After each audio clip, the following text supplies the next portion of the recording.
On a sweltering July night in 1974, inside a colossal packed American football stadium pulsing with 70,000 screaming fans, the air grew thick with a terrifying energy.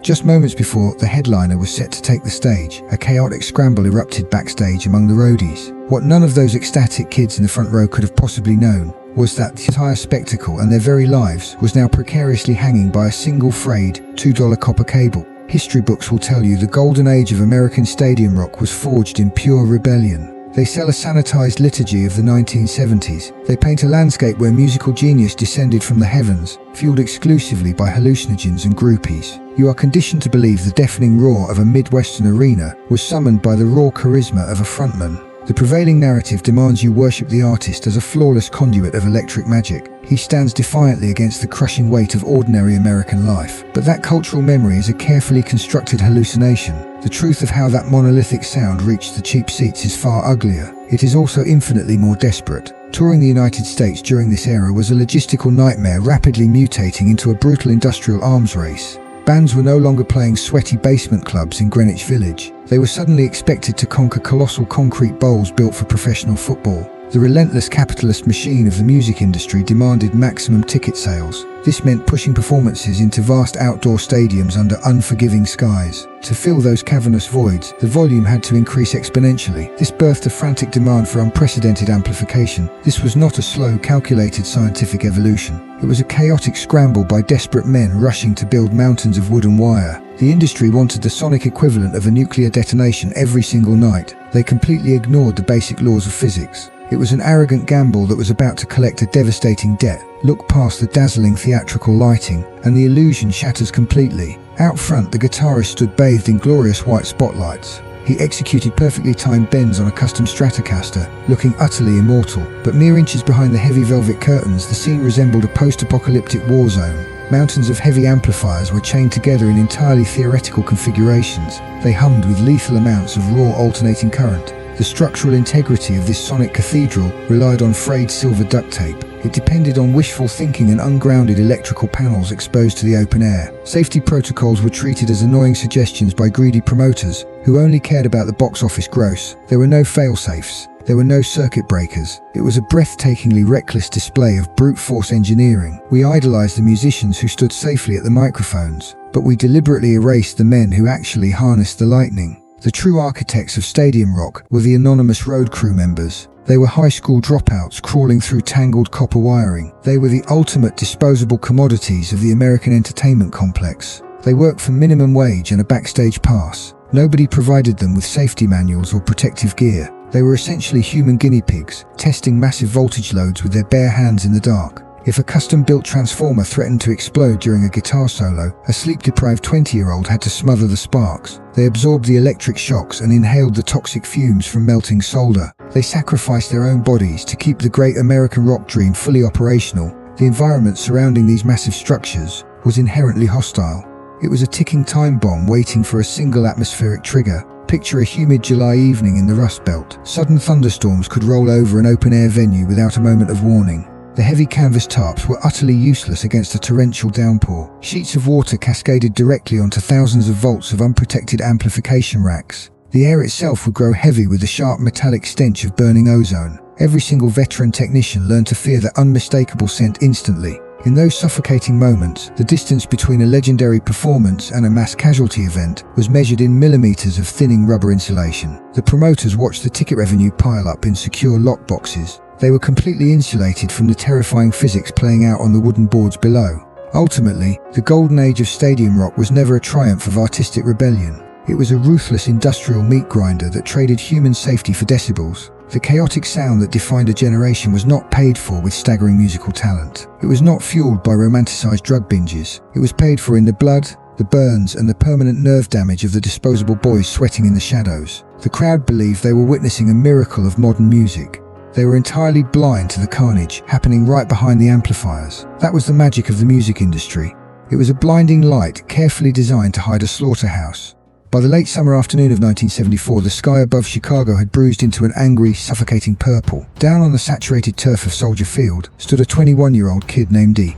He was a roadie, In those days, that meant he was a glorified pack mule running on black coffee, cheap diner pie, and the intoxicating fumes of the American dream. Eddie was broke in the way only a young man chasing a rock fantasy could be. He slept in a rented Ford van, bartering grueling manual labor for $20 a day, and a chance to stand behind the gods. He wore frayed jeans smelling permanently of stale beer and soldering smoke. He never cared about the physical exhaustion. The reality of building that electric church was brutally unglamorous. Out on the Midwestern field, the crew scrambled to assemble a towering fortress of sound equipment. They wrestled with wooden speaker cabinets the size of refrigerators and dragged thick bundles of raw copper wiring across the rough ground. There were no safety protocols or union reps waving red flags. The entire operation ran on pure adrenaline, heavy duct tape, and the desperate hope nothing would short out.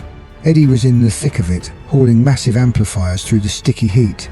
His cheap canvas sneakers were already completely soaked from the morning drizzle. He was an invisible cog in a corporate machine designed to extract every single dollar from 70,000 kids. Then the heavy skies finally ripped open. The drizzle mutated into a torrential, blinding downpour. It quickly turned the massive stadium floor into a shallow, muddy lake. The natural grass vanished beneath several inches of standing water. Giant power cables carrying thousands of volts of unregulated electricity were now submerged directly in those dark puddles. Water poured mercilessly over exposed distribution boxes sitting precariously on cheap wooden pallets. The stagehands frantically threw thin plastic tarps over the mixing consoles, but it was a pathetic, futile defense. Eddie stood ankle-deep in freezing water, his soaked shirt clinging to his shivering frame, watching the rain wash away any lingering illusion of safety. The stadium had silently transformed into a giant, highly conductive pool. Up in the comfortable luxury boxes, safely behind thick pane glass, the tour promoters and capitalist managers were nervously looking at their gold watches. They were men in tailored suits. They viewed the severe storm not as a lethal hazard, but as an annoying logistical hurdle threatening their massive bottom line. Cancelling the show meant refunding massive ticket sales. It meant paying union penalties and swallowing a colossal financial loss.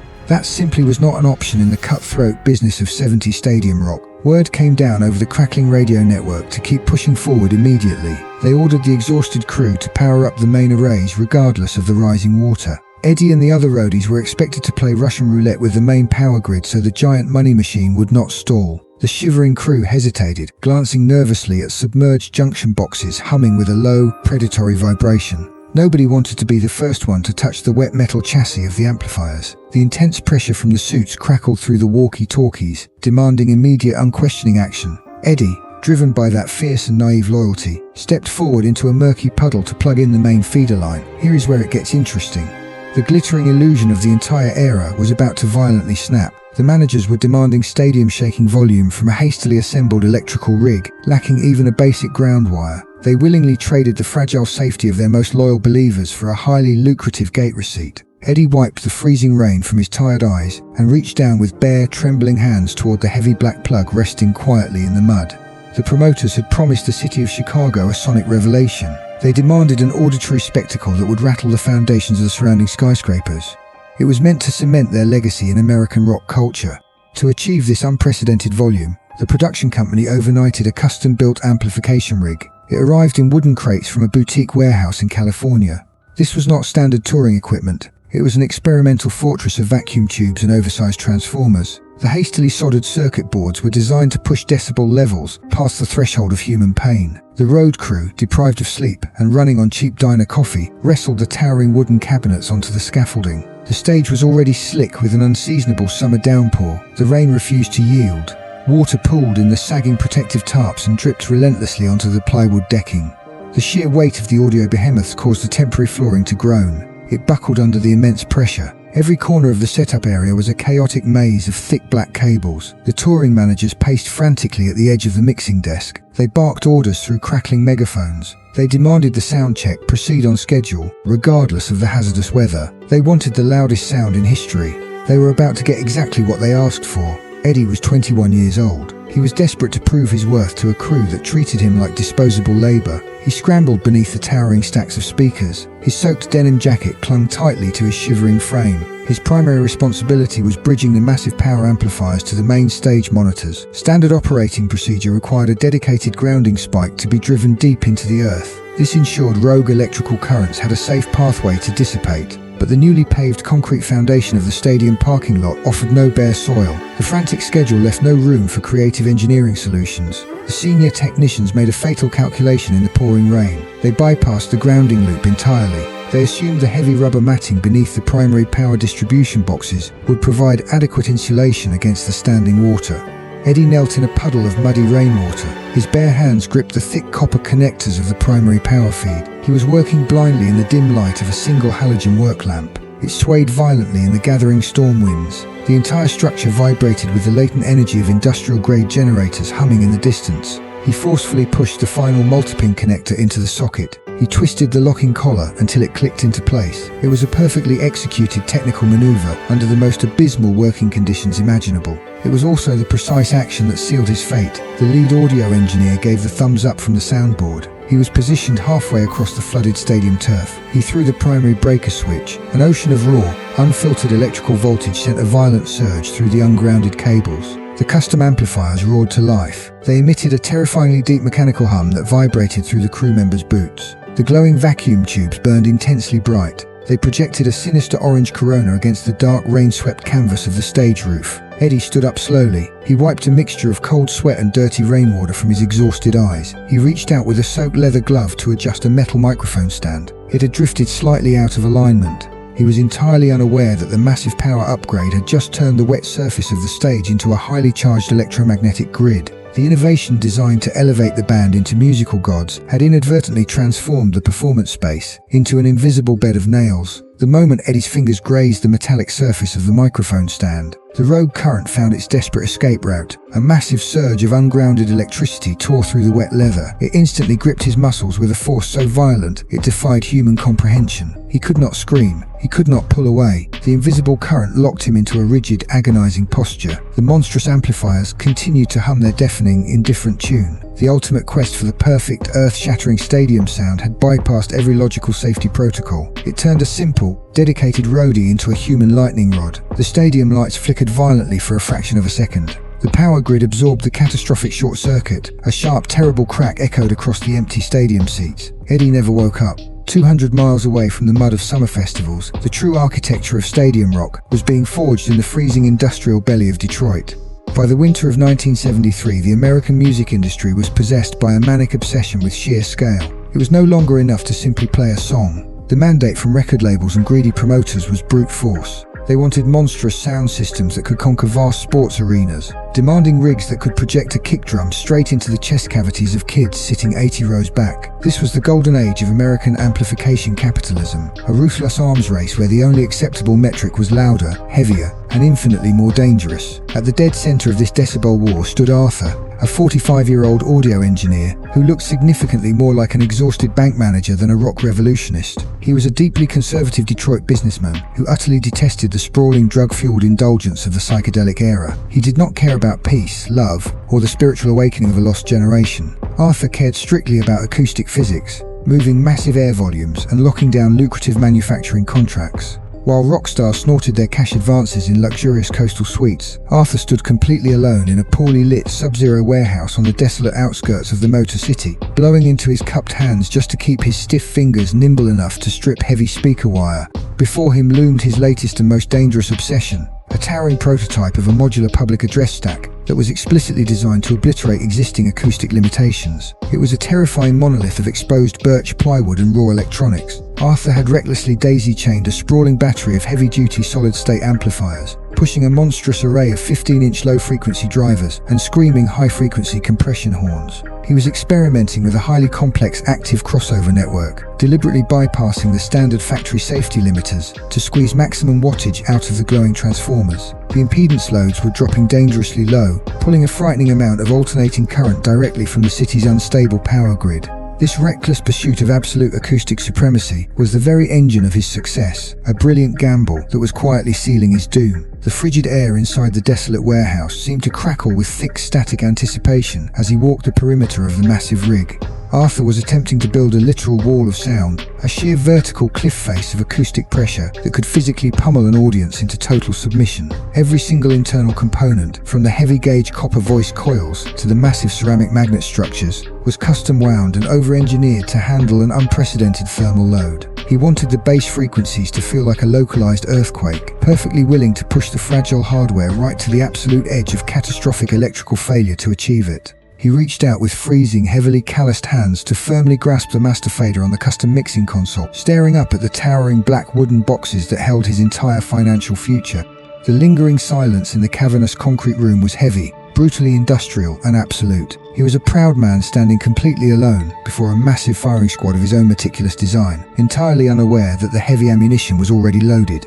Arthur stood alone before the monolithic stack of raw birch cabinets and exposed wiring.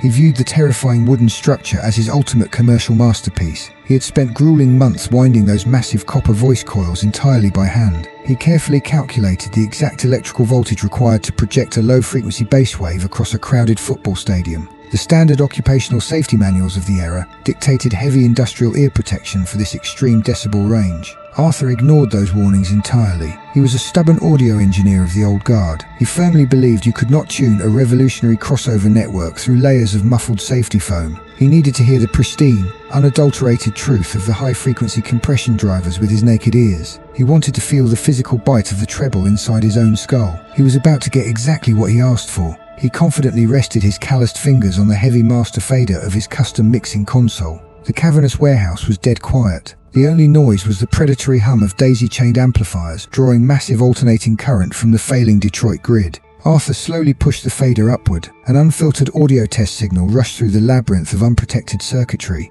The initial acoustic response was nothing short of magnificent. The thick concrete floor vibrated violently beneath his heavy leather work boots. The sheer acoustic pressure moved the frigid winter air like a solid physical wave crashing against his chest. He smiled proudly into the empty room. He was thoroughly convinced he had just single-handedly solved the greatest logistical problem of the stadium rock era. It was a fleeting moment of absolute triumph, a brilliant flash of hubris occurring just milliseconds before the trap snapped violently shut. Emboldened by the raw power humming beneath his fingertips, he pushed the fader to its absolute maximum limit. He intentionally bypassed the primitive factory limiters to test the thermal capacity of the massive ceramic magnets. But Arthur had critically miscalculated the volatile bouncing acoustics of the empty concrete space. A microscopic stray frequency from an open test microphone caught the jagged edge of the upper horns. It was instantly sucked back into the ungrounded signal chain. The rogue frequency amplified mathematically by a factor of 10,000 in a fraction of a second. The resulting audio feedback loop was no longer just a sound. It was an invisible, catastrophic physical assault on the human body. A shrieking metallic howl of concentrated acoustic energy erupted from the towering speaker columns. It hit him with the localized concussive force of a detonating explosive device. The sheer unmitigated decibel level instantly bypassed all natural human pain thresholds. It actively turned the freezing air itself into a suffocating, vibrating weapon with no route of escape. Arthur stumbled frantically backward. His freezing hands instinctively flew to the sides of his head in a desperate bid for protection. He was already far too late. The incredibly fragile, microscopic mechanisms of his inner ear had taken the full unmitigated impact. It was a weaponized sound wave specifically designed to physically pummel 70,000 screaming teenagers in an open-air arena. The delicate tympanic membranes ruptured almost instantly under the crushing, inescapable atmospheric pressure. He collapsed heavily onto the freezing cement floor. He gasped for air as a thin, dark trail of blood began tracing its way down his jawline. A few agonizing seconds later, the massive solid-state amplifiers finally overloaded. They blew their primary safety fuses in a spectacular shower of blue electrical sparks. The cavernous warehouse instantly plunged back into total unforgiving darkness.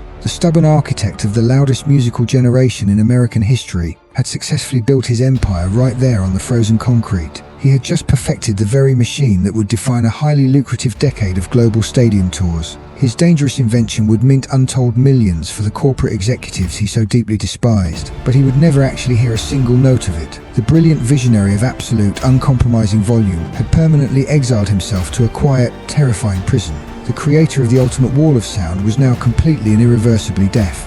Eddie and Arthur were absolutely not tragic anomalies in a vacuum. They were the inevitable collateral damage of a corporate machine running entirely on greed. By the mid-70s, the American live music industry had mutated from a counterculture movement into a ruthless Wall Street derivative. Promoters were no longer music fans throwing parties. They were cutthroat executives maximizing profit margins in glass boardrooms. Every dollar spent on heavy-duty rubber matting or weatherproofing was a dollar stolen from the bottom line. The touring infrastructure became a sprawling network of lowest bidder contractors. These companies won bids by deliberately slashing essential safety protocols. It was a calculated equation where human lives simply cost less than proper grounding wires. The warning signs were scattered across the country like discarded ticket stubs. In Ohio, a lighting rigger was left permanently paralyzed after a rusted aluminum truss collapsed under the weight of untested strobe arrays. Down in Florida, 3 local stagehands suffered severe electrical burns when a sudden downpour shorted out a completely uninsulated power distribution box. None of these harrowing incidents ever made the evening news. The industry quietly buried these casualties under a mountain of non-disclosure agreements and meager cash settlements. They framed these horrors as unfortunate freak accidents to protect their lucrative summer schedules. But the sheer frequency of these disasters proved something far more sinister was at play. The system actively preyed on the desperate romanticism of American youth. Kids flocked to these arena jobs, chasing the intoxicating proximity to fame. The contractors gladly exploited this endless renewable supply of naive labor. They knew a starstruck 19-year-old would never demand a union representative or refuse to handle live voltage in a puddle. The massive amplifiers and custom mixing consoles were fiercely protected by comprehensive corporate insurance policies.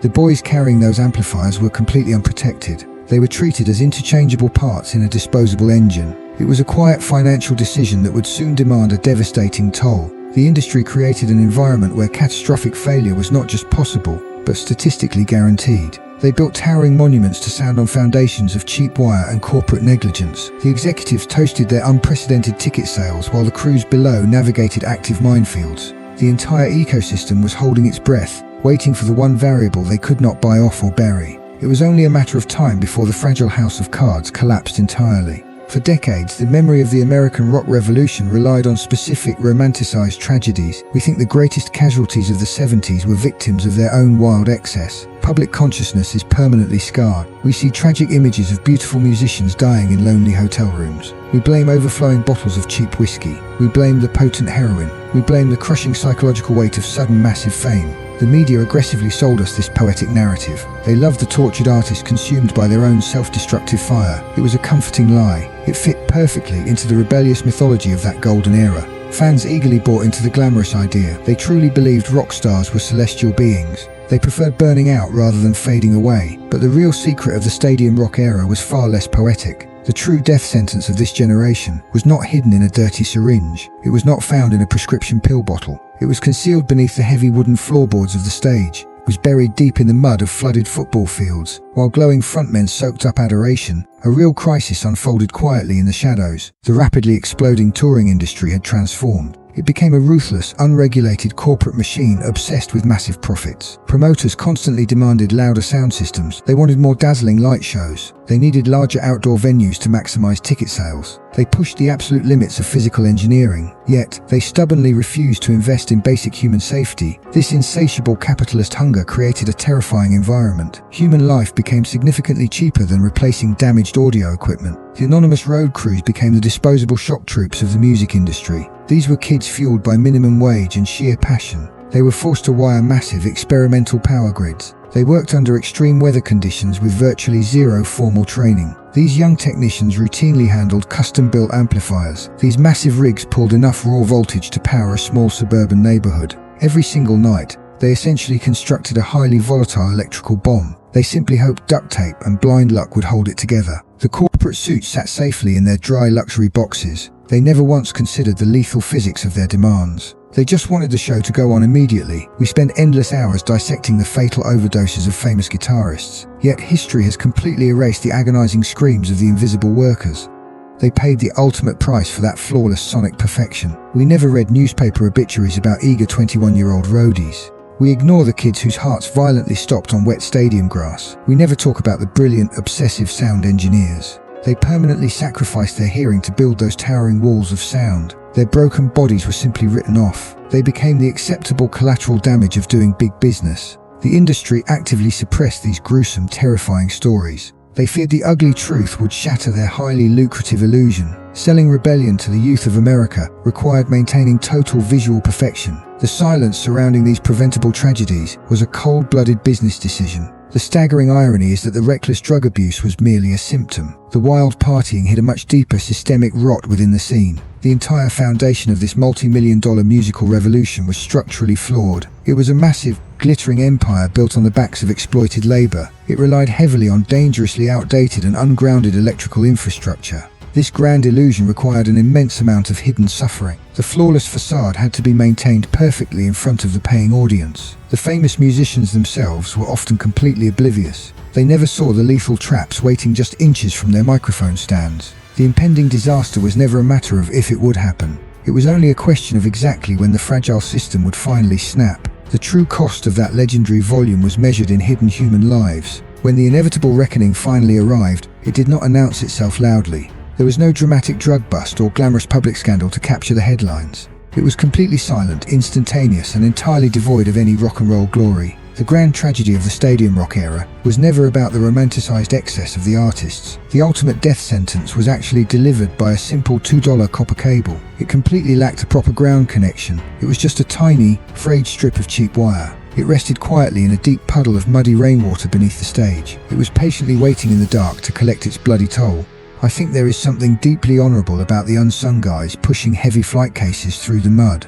We always remember the glittering guitar gods bathed in those massive stadium spotlights. But the real American rock and roll machine was built in the dark. It was built by exhausted kids like Eddie and fiercely stubborn engineers like Arthur. They took the brutal physical risks so an entire generation could experience the ultimate sonic rebellion. They literally bled for a massive corporate industry that barely even knew their real names. It is a strange, quiet comfort to finally recognize that their invisible fingerprints are still all over the classic music we love today. I have been your host for this long journey into the dangerous shadows of music history. Uncovering these hidden truths takes time, and your continued support means absolutely everything to this channel. If you found some real value in exploring these forgotten stories with me, please remember to hit that subscribe button and leave a quick like. It truly helps us keep the lights on and the cameras rolling around here. We have a lot more wild historical deep dives coming up on the feed very soon. Thank you so much for taking the time to listen today, and I will see you all in the next one.